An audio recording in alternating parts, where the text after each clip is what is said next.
Congratulations. Thank you. Was it everything you envisioned and more, the game plan, all that kind of stuff? Do you feel you executed well in this performance? Yeah, it went really fast. And I haven't had a chance. I did a lot of talking afterwards, so I didn't have a chance to do any replays. To be honest with you, I prepared and kind of expected and spent a lot of time visualizing 25 hard minutes, just because Juliana is a tough son of a gun, and she's a fighter through and through, and I wasn't sure. I know she's durable, so I wasn't sure what was going to happen.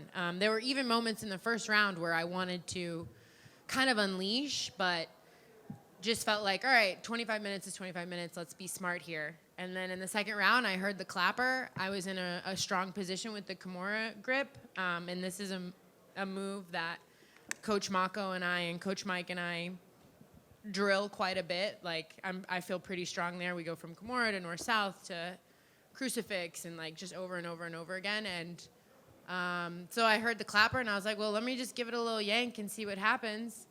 And next thing I know, he's pulling me off, saying that she tapped. I didn't even feel a tap, so I was like, oh, wow, I'm UFC champion. Yeah, and you were on the 1 yard line, as you famously said. How does it feel to cross over to the end zone? It feels pretty, it feels amazing. You know, a lot has happened in a very short amount of time, just since I got out of the cage. Even while I was in the cage, a lot happened. But, you know, this belt right here, yes, best in the world, but this belt represents so much more than that. The journey to get here and the woman that I've become, from being 6 years old on my Mimi's couch watching the 96 Olympic Games to being here. I've been through some shit, and I feel like my spirit is unbreakable and my faith is unshakable, and who I am as a person is someone that I'm proud of. So yes, this belt is amazing, but the journey to get here is really what matters most to me. Did she hurt you with the up kick, the illegal one in the opening round that cost her the point? No, it hit my nose, and so, like, at first I was a little nervous that my nose is going to be messed up, but I was all right. Just kind of like, I think I said, what the fuck? But I'm all right. Yeah, and then obviously you're celebrating. You invited Amanda into the octagon and everything. Was that something that you were hoping and, like, wanting to happen to actually come in there? No, I mean, it wasn't like a planned thing. In my head, this is what I want. And I saw her on the Jumbotron, and I was like, let's make some, what do the kids call it? You know, aura magic or aura farm. I don't know what the hell they call it. Let's make some promotional magic right here. So I said, come on, let's go, girl.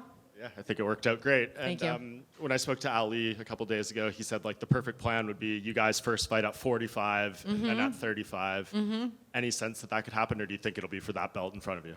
I have no idea, but I'm open to. I just want to fight. I definitely want to fight Amanda. She's the greatest of all time. I want to be the greatest of all time. I've wanted that for a long time now. It's not personal. There's no bad blood. I don't care what weight we fight at, you know? Like, I walk around at 100 and... I'm not even going to tell you guys what I walk around at. Never mind. I guess just lastly for me, when that fight does happen, we don't know when it'll be, but there's so much history. It's been talked about forever. She's been gone for a while at a different gym. You've been improving. Like, what do you think this fight looks like? Do you think you could go do her a similar way to Juliana? Will it be a way harder fight? Listen, I'm going to give Amanda as much time as she needs to prepare. I want her to be the best her. I'm going to be the best me. We're going to go in there and make some absolute magic in the women's division. We're going to break some records and make some history, and we're both going to make a lot of money doing it, and we're going to bring women's MMA to a whole new level. Kayla, front, right here. I know you said there was nothing personal with Juliana, but you know, at the press conferences when she's talking, you're saying, you know, I get paid to put my elbow through you. So when you're on top of her and you get to actually rain down elbows, is that in the back of your mind, or no? Just I wish it was, but it's not. I'm not that petty. Ali says I'm petty, but I'm not. I'm just trying to do my job. They showed you hugging for a prolonged period of time. Was that you doing like a prayer with her? Yeah. So after the fight, I wanted to go make sure she was okay. asked if I could pray with her. She said yes. We prayed, and then she prayed for me as well. And so it was kind of a beautiful full circle moment for me. Yeah, Juliana is a great fighter. She's a great promoter. This is an entertainment industry. She does her job very well. It's never been personal for me with her.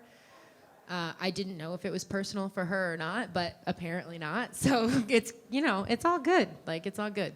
And you said you didn't care what weight class you fight Amanda's, but like when would you want that fight? Is there like a perfect location you would want to fight her at? Oh, a location.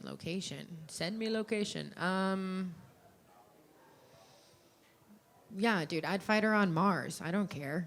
Like, I want her to be ready, so I don't know how much she's been training, but I'll be ready. Just last one for me. I'm sure you don't care, but a lot of fans are like, oh, this is the co-main event of John and Tom or stuff like that. But do you think this is a big enough fight that like you guys should have your own spotlight? Like you versus Amanda could carry the promotion of a main event pay. I mean, I think we will, but dude, I'm a mom. Like, the earlier you put me on the card, the better. Sorry, that's lame of me. Of course, I would be honored to be a main event of a UFC pay-per-view. Like, of course. And I do think that her being her and me being me, I think it could happen, but Have you had the chance to talk to your kids? no. I mean, they better be asleep by now, or they're in big trouble. No, I'm kidding. Yeah.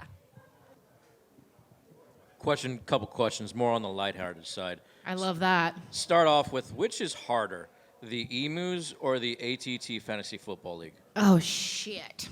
Well, I did win the ATC Fantasy Football League the first year I was in it, didn't I, Daniel? Tell them. Yeah, I remember that, but it's hard Okay, I to didn't win it repeat. this year, though, I'll tell you. It's hard to repeat. To be honest with you, it's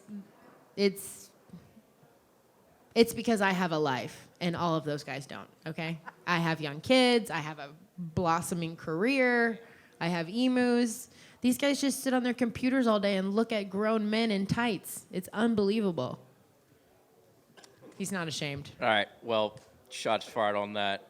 Second question is, you worked really hard chaining different takedowns. The first one came a little easy in the first round. Second round, you had to go back and forth a few which ways. Mm-hmm. Was there one that you kept looking for or thought was going to be better? No, I was just kind of just surfing, just trying to see what was open and keep moving around, stay busy enough that they didn't think that I was trying to stall. But really, when I'm on the cage, I'm just trying to see what's there, what's possible. And in the first, when you did get up kick, were you purposely trying to make sure your knee was on the ground when you postured, or was that just a happy accident?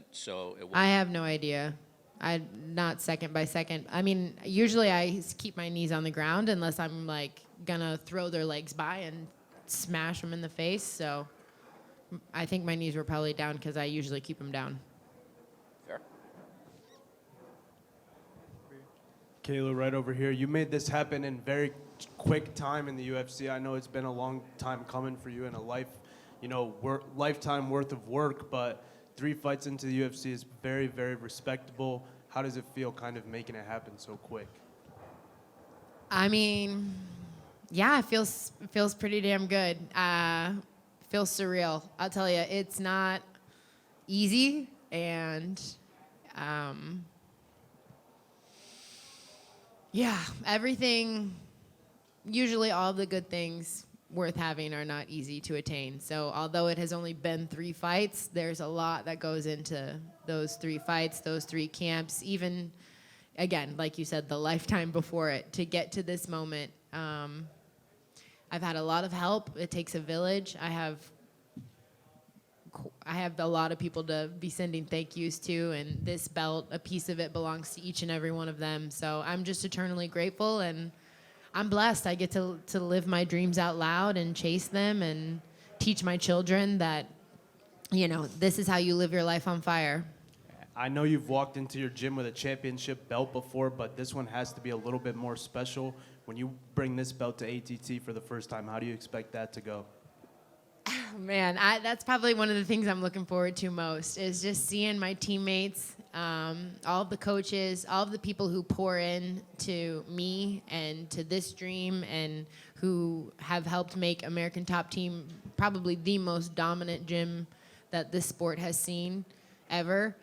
I'm just honored to be a part of it and to be the team captain of it and to bring home some more hardware. Absolutely. Thank you. Here, Kayla, Kayla over here. Yeah. I know obviously a lot in this build-up is going to be made about your past training with Amanda. I guess it's been years, but how much do you feel like you can take out of what you did with her and working with her, but also your team too, because they obviously were on the other side of the equation with her. Is that something that you feel like you already kind of have a blueprint for? Yeah, I mean, a fight's a fight, you know? Like, we're probably two very different people from who we were when we trained. I know I am a completely different person and fighter. I know my coaches have a lot of insight. They all trained with her for years. But I'm not going to focus. I'm going to focus on me. You know, I'm going to go out there and instill my will 1 round at a time, 1 minute at a time, 1 exchange at a time, 1 breath at a time. Thanks. John over here from Tunnel Vision Sports. Prior to the fight, many had concerns with the rehydration and cut. However, due to the fight, you know, it didn't seem to, you know, cause any issues. That being said, you know, what does it say about you just overall as a fighter, and what message does that send to any of the doubters? Well, you know, I think it says a lot more about my faith and my team than it says about me. I'm strong, but I'm not very strong by myself. So, you know, I talk about it a lot, but that last pound, and specifically this time, the last 2 pounds, that was God, and that was the team that He's put around me. That was all of my coaches keeping me positive, like encouraging me. My weight cut specialist, Eric Pena, like, I really wanted to give up, and I didn't. I was like, what the hell am I doing? So, yeah, God and my team and Him putting them in my life is what I attribute that to. And I don't know, man. I guess I'm just built different, I guess, when it comes to all the other stuff. Everyone always thinks I'm a cheater or whatever. Like, it's such an honor for me because I work really hard to be where I'm at and to be who I am. So I'm grateful for the doubters and the haters because that means they're watching.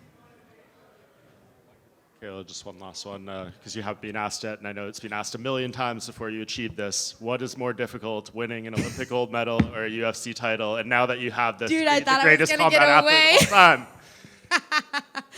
Oh, man.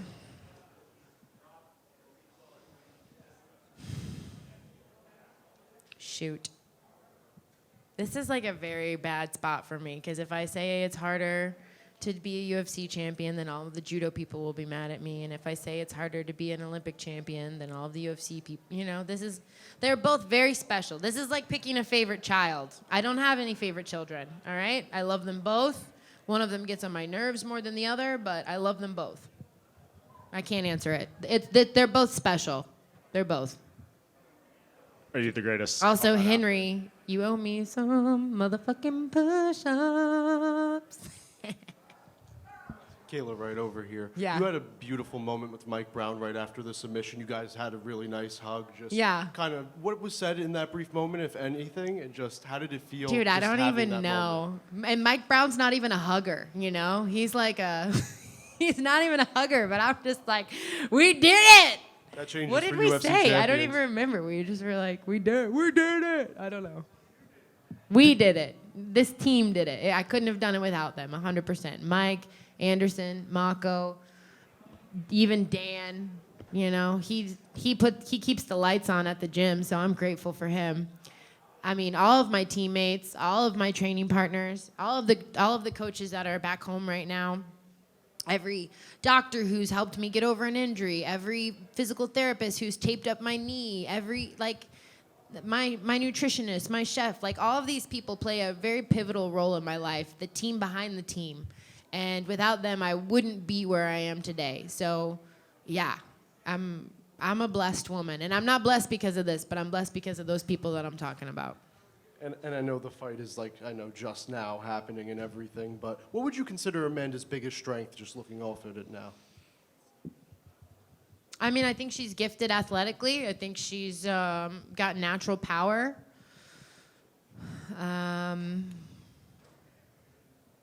Yeah, she's the greatest. She's the greatest. She's decent everywhere. Long arms, strong. Yeah, it's gonna be a good fight. Kayla, just one last question. You won your world title in front of President Trump tonight. Oh my gosh. Was that pretty cool for you? What was Dude, that like? I know. Well, when I ran out, when I got in the octagon, I saw him and I bowed. Like, that's what you do in judo to show respect. And then after the fight, I went down there and dude, like, first I'm like, Dana's wrapping the belt around my waist, and then I'm like giving Dana a kiss on his bald head because I said I would, so I did. Then we're walking out. He's like, you got to meet the president. So I'm walking out, and then the president of the United States is giving me a kiss on my cheek, and I was like, holy shit. And then Mike Tyson's right there. Like, I was just like, am I in a movie right now? Like, what's happening? Yeah, obviously always an honor. I'm big America fan, big fan of our country, and yeah, we live in the greatest place in the world, and I've had the opportunity and the privilege to represent it on the biggest stage in the world, and now again tonight, representing Team USA in front of our leader is an honor, big time. You gave him a performance not to forget. I don't think he'll forget that. I hope not. I hope not. I think I might go have to check out his house or something. That's what I heard. Kayla, you have a very strong mentality. You got to hang out with some tennis stars, Serena Williams, Novak Djokovic, some GOATs. Did you guys share anything about mentality and like grit and hard work with each other? We didn't really get a super long time to chat. He was just finishing a match, and she was just leaving. So I know you're talking about the picture, but I'd have nothing exciting to say about that. It was just a quick photo op. Congratulations. Thank you. Last one. Can you talk a little bit more in detail about what you said inside the cage? Were you really? I mean, you said you were serious about dropping out of the fight on because the weight cut was too hard. No. Okay. Yeah. No, I wasn't. No, I would have chopped off my leg to make it to this fight, but